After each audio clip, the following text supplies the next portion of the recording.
শালবেগের রথের চাকা।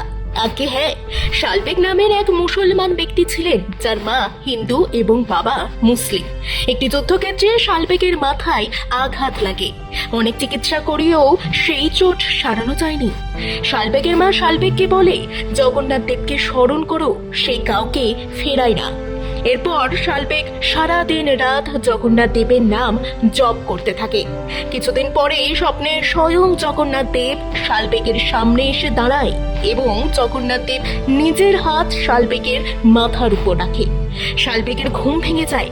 ঘুম থেকে উঠে সে দেখে তার মাথার আঘাত পুরোপুরি সেরে গেছে।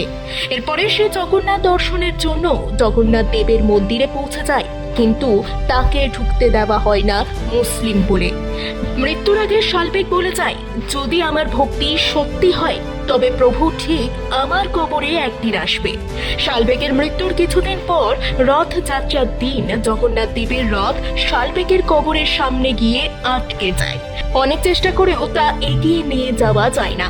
সে সময় শালবেগের কথা জানতে পারে এবং সবাই শালবেগের নামে জয়ধ্বনি দিতে শুরু করে এবং রথ আবার এগিয়ে যেতে থাকে।